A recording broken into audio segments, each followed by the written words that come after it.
Swayam Prabha. Digital India. Educated India.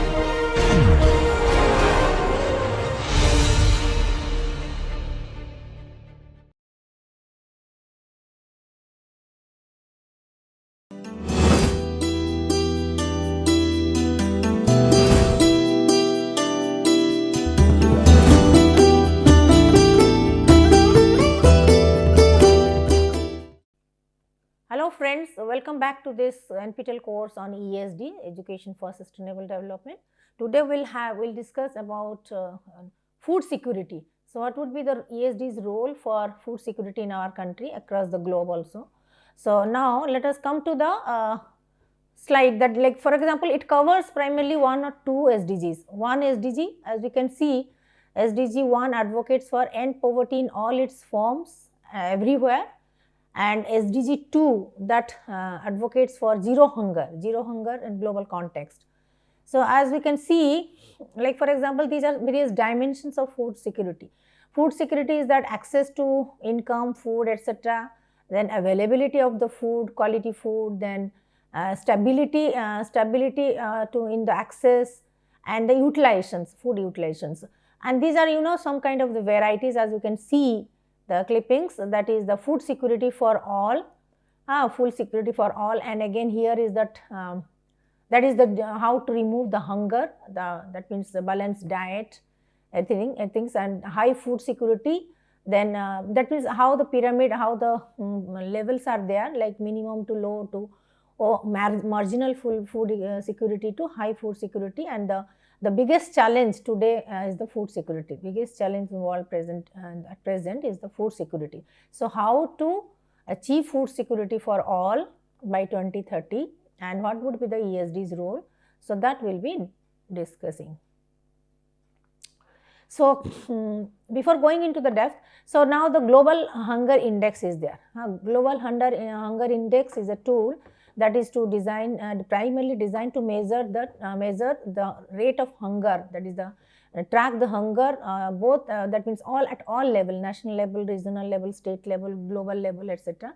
And it is primarily calculated every year to assess the progress and setbacks, that is in combating the hunger, and all what are the lapses, what are the gaps in the policy, where is the difficulty, all kinds, to assess all these things. Actually food global hunger index is being used to assess these parameters, the levels of hunger in different states, the same every year. So here we can say, so these are some of the, like for example, these are the compositions. What are the compositions of global hunger index?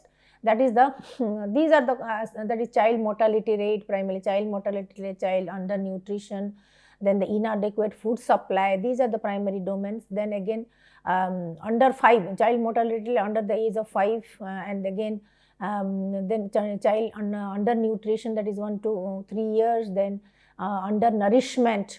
So and all these details are there that you can go through. That is the at different stages how this that is the hunger, due to the hunger, malnourishment, etc. The primarily child malnourishment, child mortality, these are the parameters. So that are going to be that used to be measured through global hunger index every year in every zone, every region, every state, and at the global level as well. So let us discuss what is food insecurity. So here we are talking about food security, but before that we must know what is food insecurity.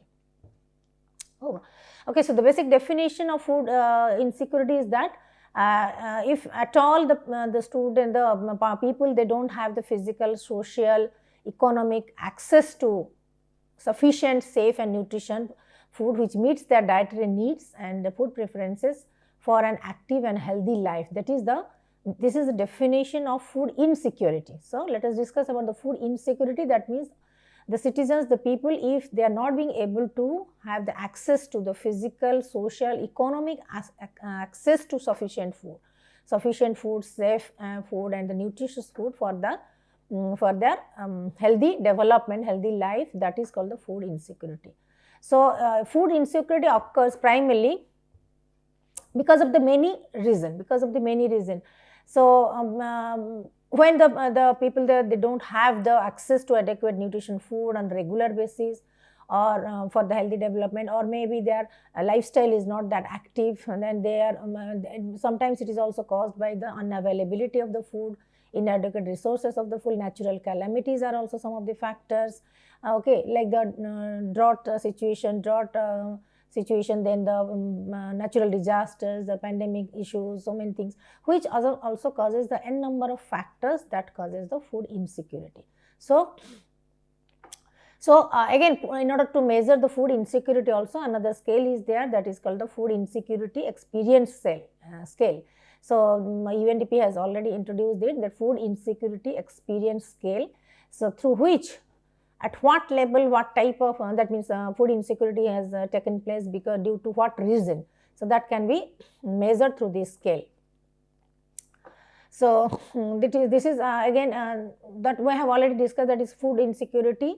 The parameters, like the parameters, then like to moderate to what are the difficulties, etc. These are the parameters in the scale, and these are parameters through which the food insecurity can be measured, can be assessed. So food insecurity also takes place because of the n number of factors, because the first is that famine. Famine is the fifth and the worst level. So famine too has the three conditions. Under three conditions, famine takes place. And when the famine is declared, then it must fulfill three criteria, like at least 20% of the household in an area face extreme food shortage. That is the one condition of famine to be declared. And second is 30% of the population is acutely malnourished in that locality. And children, they die from the lack of food. So if these three conditions happen, takes place in any particular region or zone, then the famine is declared. And that is the famine as per the United Nations list. So it is the famine is the fifth and the worst level of food insecurity. As you can see, this is the dry land, this is the famine, where the physical situation or geographical situation is like that, when the famine is being declared with three conditions. So when it has the three conditions, following conditions, then it takes place, then the famine has been declared, and it is a major source of, major cause of, we can say, insecurity, food insecurity. So some of the cases we can discuss about, like for example, in 27 years back, Afghanistan is also was facing a similar kind of drought. Even in India also, we have also faced similar, so many in the past, in the history, when we go back to the history, similar kind of things. So you can say here, emergency level of the food insecurity between the November 21 and the March 22, a nearly 35% increase.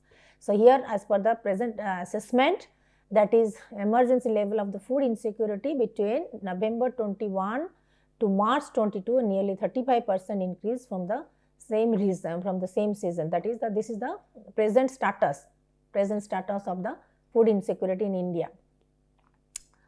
So as you can see, these are the chaos because of the pandemic, because of the shutdown, lockdown, and inadequate supply of the food materials, and closing of the shops, then the especially the food and food stalls, only minimum level of the vegetables and the things, and the ration shops were open. So these are the chaotic situation that we can find out in the newspaper, daily newspapers.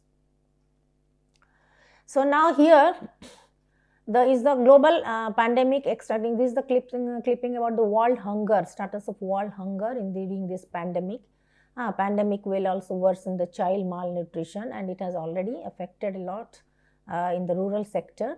So here definitely when we focus into the sustainable development goal 1 and the 2, that is removing poverty from every sector for all, and zero hunger. So here we can say that the sustainable development goal 2 is to eliminate hunger and all forms of malnutrition by 2030. That is the focus here, and that is why we are discussing about the food security. And however, due to this COVID-19, there is a increased risk of malnutrition, due to the impact on the economic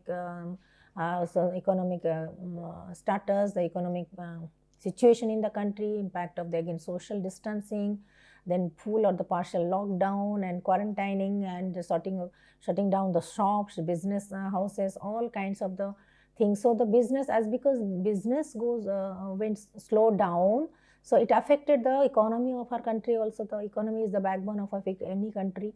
So because of this economic slowdown at the having the negative impact on the economic condition of our country across the globe also as well, it has happened. So malnutrition and increased risk of malnutrition has also taken place, especially in the rural sector, in the village sector, and people, those who are residing in the disadvantaged situation in the communities. So many households have suffered because due to the loss of the jobs, loss of income, and sources of the supplementary foods that the schools they used to give through midday meal, etc. That has also been stopped. So these are some of the factors that affected the rural people, especially. So, and it causes everywhere in every household. So all the daily labor workers, they are not they couldn't get the jobs. Daily labor workers, sure that means small scale industries, then all kinds, that means the habitants, the laborers, the daily laborers, and all kinds of SMEs. So they who were working on the daily basis and to maintain their livelihood, they have been largely affected, greatly affected. So these are the reasons for food insecurity, malnutrition, etc., especially during this pandemic situation. So now we can say that this increase of the incidence also takes place among the older adults with severe COVID. So that has been many elderly people, they have been affected with the severe COVID-19. So, and disruptions in the food and health system, and there is also it actually threatened the maternal and child undernutrition across the low and middle income countries. So in the low and middle income countries, especially in India also, in our rural areas, rural setup also, this has been immensely affected, negatively affected the health system of our citizens in our country. So this COVID-19 has taught us a lesson that where it has been threatened like anything, and we are not prepared for it. So so impact of COVID-19 in India, as you can see that yes, there are so many things due to lockdown, that food, not only the food system was interrupted, but also transportation, then the getting the healthy and fresh vegetable, it becomes very expensive, then healthcare system was overburdened, and then closing of these rural Anganwadi centers, healthcare centers. So outreach activities in the food, nutrition, and other kinds of services also were stopped. So that has also caused a havoc in our country. So these are some of the reasons, like midday meal program stopped, forced to halt due to the school closures. Migrant workers also without any food supply, for them it also made it very worse. As we can see in the news, like how the migrant workers from the Gujarat, they were coming back to the villages by walking only, because there's insufficient transportation were not available at that time. So how it has caused their life to the hell, like miserable. They experienced the hell and the very miserable condition. Some of them also died on the way. So that is why that also caused the severe to acute malnutrition for many families living in and without medical attention and the proper supplementary nutrition. Of course, in some areas, like in the cities, some of the urban areas, etc., food supplies were being donated or being circulated from time to time by different NGOs, by government agencies, etc. But that was not sufficient. To maintain the daily livelihood. So this this pandemic, actually, it has given us a high level of the toughest level of our in food insecurity in our country in this century. So now this is some of the parameters, some of the charts are there. You can go through it. That is that means global hunger index that shows in India what is the trend, what is the percentage that you can go through India's position in 2021. And the SDG 1, under SDG 1, that is the removing poverty, no poverty, or removing poverty from all forms. So it has its targets. It has under this SDG 1, some of the targets are there, like eradicate extreme poverty. Then 1.2 is the reduce the poverty at least by 50%. Then implement the social protection system, that is in terms of policy, and then equal right to the ownership of the basic services in technology. Then create the pro-poor kind of policy, gender sensitive policy, pro-poor kind of policy. Then the mobilize different resources. So these are some of the targets that comes under SDG 1. Let us see how far we can discuss and we can overcome some of the things.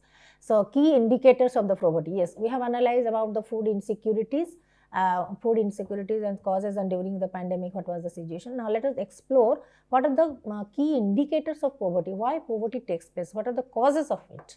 So first thing is that landlessness. If the farmers, if they don't own the sufficient land to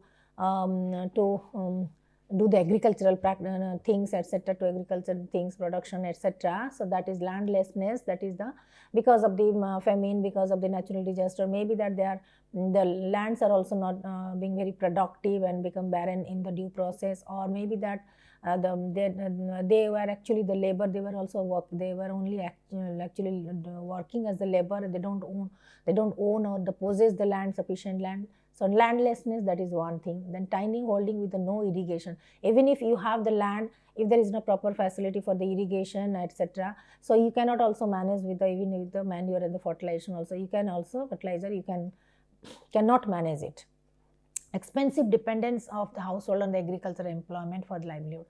When the farmers, they were extreme. They are only solely dependent on the agricultural employment only, and they don't have any other options, other source of income. So then that is also the major cause of the poverty. Then no diversification or the permanent migration. So if there is no diversification on the or permanent no diversification, if they have not diversified themselves in different other activities and the businesses and the skills, etc., that is also a problem. And suppose, and some people, those who are permanently migrated to other states, so that is other places, that is also the cause. Non-ownership of the livestock, that means they don't have any kind of livestocks in their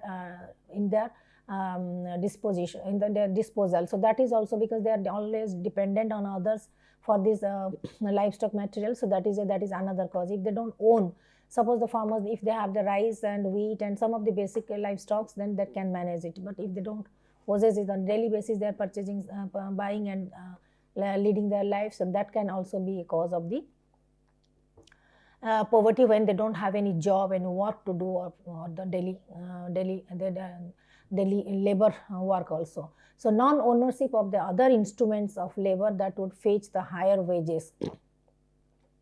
So there are also some kind of other jobs, other kinds of categories of the works where they can fetch the higher wages. That is also not available. That is also they don't possess. That also non-possess. For example, the laborers, they work under a contractor. Suppose when they're with the lockdown, with the stop of with the closing of these construction companies and construction sites, etc. So definitely that means they are not getting any jobs. So because they were dependent on the particular contractor, the infrastructure or the company to do this kind of construction work. So withdrawal of the children from the schools. So the children, when they are going to the school, at least they are getting some kind of nutritious food to midday meal.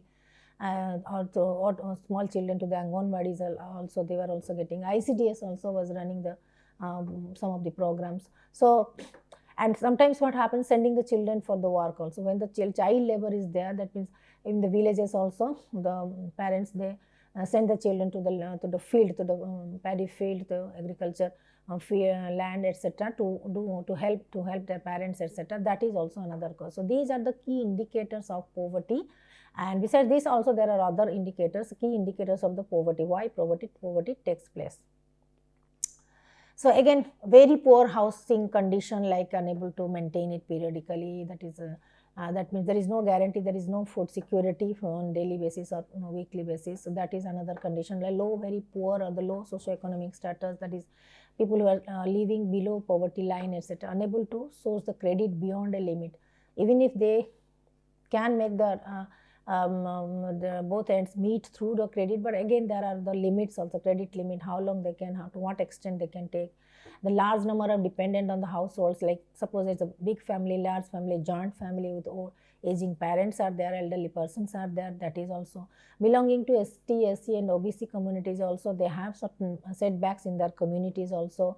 Then lack of social capital to assess any program meant for them sponsored by the state. So maybe that immediately there are no such programs to help them out immediately. So lack of social capital is also there.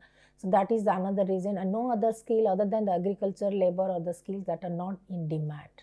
So in this kind of crisis, in the critical situation, if you are only an agriculture labor, you don't have any other skill to engage yourself or can earn your bread and butter, so that also creates a problem. So that is why nowadays that is why we're emphasizing on the skilled manpower, and not only the skill in only one domain, but we must have an alternative knowledge and skills, so that we are better prepared for any kind of emergencies. So the poorest of the poor have added characteristics. That is those people who are living below poverty line. So they have the another more pathetic conditions, like destitute with no resource, no relative, no helping hand, etc. Unable to participate in even in the labor market, unable to seasonally migrate, seasonal time from time, unable, they are not, they don't have this much money to migrate to other places, unable to eat regularly, adequately. So these are the parameters, and these are the conditions of the people who are living below poverty line. Depend on others for several things, including sometimes food and etc. Completely dependent that they are living below poverty line. The children were never enrolled or withdrawn from any kind of school, unable to access the free medical help due to lack of resources. That means they are utterly poor and poorest of the poor in the country, and they are having this kind of specific characteristics. So these are the indicators of the severe poverty. So when we talk about the livelihood, the components of the livelihood, we can categorize it into different capitals, like description of the capitals, like when we talk about the human capital. Human capital is the labor force participation, literacy, education, skill-based education, skill-based jobs, then health knowledge, etc. We can say that these come under health capital, human capital. The natural capital is not definitely depends on the livestock holding, lands, agricultural lands, common property resources. These are the natural capital which you get either from your family or from you have procured it, or you have bought it, you have made it. So these are the natural capital that we get it from our earth, from our land property especially. Physical capital, you can say instruments of the labor, consumer durables, irrigation instrument, community owned physical capital. So these are the physical capital that we can take into account, that is consumer durables, irrigation instruments, all kinds of the physical capital which help us in any kind of that means livelihood stocks, that means production, consumption, etc. Then financial capital, of course, the rupee, money, savings, debt, cash, all kinds of things, gold, etc. Social capital is that self-helping groups, Gram Sabha, Panchayats, then NGOs working in these areas, that is the social capital, that is the helping out, that is support system that is the social support system, that is the social capital. So when we categorize each component into different capitals, we can find out that primarily these five capitals: human capital, natural capital, that is from the natural resources that we get, that is land holding, property, etc. Physical capital, that is the you can say the instruments, the irrigation instruments, consumer goods, community owned, etc. So these are primarily in financial capital and the social capital. So these five types of capitals actually can be should be managed properly to remove the poverty or to achieve our sustainable development goal. So now next class we will discuss about its details and its its management, so how the capitals will be managed and what are the other things. Right now I stop here. So we will continue with this topic in the next class. Thank you.